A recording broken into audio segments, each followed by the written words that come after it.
Hello friends, welcome to my YouTube channel. आज हम इस चैप्टर का दूसरा लेक्चर अपलोड कर रहे हैं। तो इसमें हम मेन टॉपिक पर आएंगे। जैसे इस चैप्टर का नाम है टिश्यू। हमने पिछले लेक्चर में जो है टिश्यू से रिलेटेड या इस चैप्टर से रिलेटेड जो भी बेसिक डेफिनेशंस होती थी, जो टर्मिनोलॉजीज होती हैं, वो हमने डिस्कस कर ली थी, है ना। उसमें से अक्सर जो है टिश्यू सेल चैप्टर से था, लेकिन यहाँ पर जानना उसका ज़रूरी था, तो हमने उसे डिस्कस कर लिया। अब हम आते हैं अपना टिश्यू पर। जैसे हमने बताया है कि tissue is a group of cell which performing a specific function, कि एक सेल का ग्रुप होता है जो कि एक स्पेसिफिक फंक्शन को परफॉर्म करता है। यहाँ हम उसके डिवीजन देखेंगे और फिर वो होते क्या हैं उसको भी डिफाइन करेंगे। तो सबसे पहले देखते हैं, टिश्यू में दो तरह के टिश्यू होते हैं, एक प्लांट टिश्यू होता है, एक एनिमल टिश्यू होता है। प्लांट टिश्यू के बारे में भी हमने उसके डिवीजन करके यहाँ पर दिखा रखा है। एनिमल टिश्यू को हम अलग से अपलोड करेंगे, क्योंकि ये भी एक खुद में एक बड़ा टॉपिक है। तो सबसे पहले हम बात करते हैं प्लांट टिश्यू की। तो प्लांट टिश्यू, जैसे आप प्लांट के बारे में तो बेसिक जानते ही होंगे प्लांट क्या होते हैं। और दूसरा है कि अब प्लांट टिश्यू को हम डिफाइन करने के लिए बताते हैं कि प्लांट टिश्यू दो तरह के हो जाएंगे। एक तो मेरिस्टेमेटिक टिश्यू हो जाएगा, जिसको हम इन शॉर्ट मेरिस्टेम भी कहते हैं, और दूसरा परमानेंट टिश्यू होगा, जो कि डिवाइडिंग सेल नहीं होंगे। अच्छा, इसको हम बेसिक डिफाइन करना चाहें तो हम कह सकते हैं कि मेरिस्टेमेटिक टिश्यू वो टिश्यू होते हैं जो कि डिवाइड करते हैं। Basically meristematic tissue is responsible for growth in length and in girth. चाहे लेंथ मोटाई की बात हो या लंबाई की बात हो, हर केस में जो है मेरिस्टेमेटिक टिश्यू ही हेल्प करता है। और परमानेंट टिश्यू वो होते हैं जो कि डिवाइजिबल नहीं होते, जो डिवाइड नहीं करते हैं, वो परमानेंट टिश्यू होते हैं। तो मेरिस्टेमेटिक टिश्यू की एक बात करें तो हमने इसको दो हिस्सों में बांट रखा है। एक तो प्राइमरी मेरिस्टेम होता है और एक सेकेंडरी मेरिस्टेम होता है। प्राइमरी मेरिस्टेम जो बेसिकली लेंथ को इंक्रीज करने में हेल्प करता है, और सेकेंडरी मेरिस्टेम जो कि गर्थ को बढ़ाने में हेल्प करता है। ठीक है। तो प्राइमरी मेरिस्टेम में भी हमने दो पार्ट कर रखे हैं, एक एपिकल मेरिस्टेम और दूसरा इंटर कैलरी मेरिस्टेम। और फिर आता है नंबर सेकेंडरी मेरिस्टेम का, जिसमें है लेटरल मेरिस्टेम। तो इस तरह मेरिस्टेमेटिक टिश्यू या हम जिसे कहते हैं मेरिस्टेम, इसके तीन पार्ट हम बता सकते हैं। पहला एपिकल मेरिस्टेम, दूसरा इंटर कैलरी मेरिस्टेम, और थर्ड है आपका लेटरल मेरिस्टेम। ठीक। तो ये हमने सिर्फ डिवाइड किया है, इसको हम वन बाय वन पूरे डेफिनेशन के साथ विद डायग्राम हम इसको समझने की भी कोशिश करेंगे। पहले हम सिर्फ डिवीजन इसके समझ लेते हैं कि ये किस तरह टिश्यू के डिफरेंट पार्ट डिवाइड हो रहे हैं। ठीक है। उसके बाद नंबर आता है आपका मेरिस्टेमेटिक टिश्यू के बाद परमानेंट टिश्यू, जो कि डिवाइड नहीं होते, ये परमानेंट होते हैं। अच्छा, परमानेंट टिश्यू भी दो तरह के होते हैं, एक सिंपल परमानेंट टिश्यू और एक कॉम्प्लेक्स परमानेंट टिश्यू।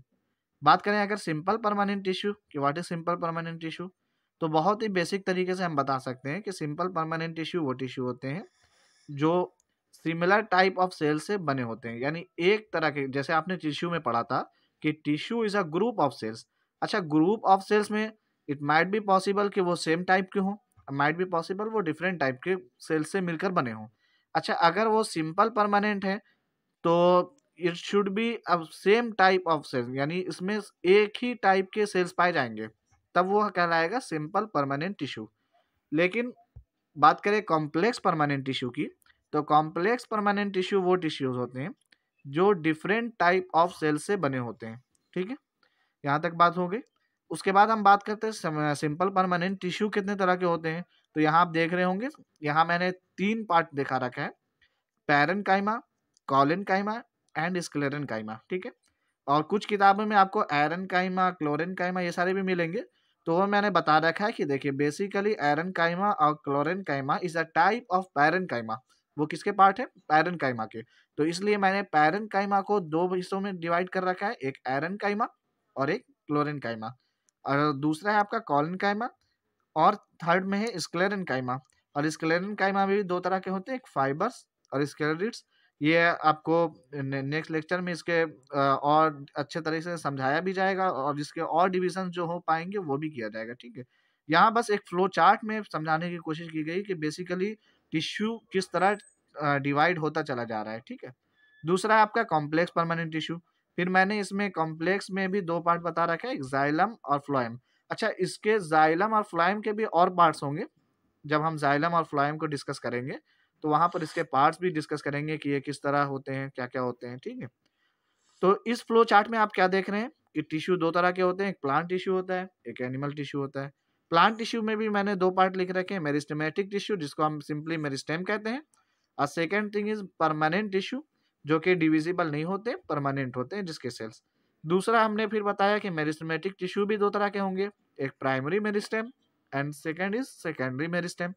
अच्छा, प्राइमरी मेरिस्टेम को मैंने 2 हिस्सों में बांटा, जिससे हम किसी भी चीज़ की लेंथ को बढ़ा सकते हैं, तो उसमें हमने एपिकल मेरिस्टेम और इंटरकैलरी मेरिस्टेम, और सेकेंडरी मेरिस्टेम जिससे ग्रोथ बढ़ती है वो है लेटरल मेरिस्टेम।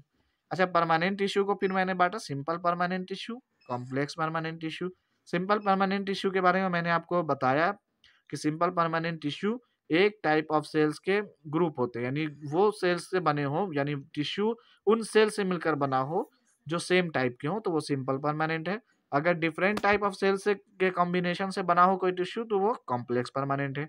सिंपल परमानेंट में मैंने पैरेन्काइमा, कोलेनकाइमा, स्क्लेरेन्काइमा, फिर पैरेन्काइमा में एरेन्काइमा, क्लोरेन्काइमा, और फिर स्क्लेरेन्काइमा के मैंने बताए फाइबर्स, स्क्लेरिड्स। अब बात करें कॉम्प्लेक्स परमानेंट टिश्यू जो डिफरेंट टाइप ऑफ सेल से बने हो, उसमें जाइलम, फ्लोएम, और फिर उसके और भी डिवीजन जो हम नेक्स्ट लेक्चर में डिस्कस करेंगे। वीडियो पसंद आई हो तो वीडियो को लाइक करें, सब्सक्राइब करें, और बेसिक ये तो अब सिर्फ फ्लो चार्ट ही डिस्कस हुआ है, बाकी इसकी डिटेल हम नेक्स्ट लेक्चर में डिस्कस करेंगे। Thank you so much.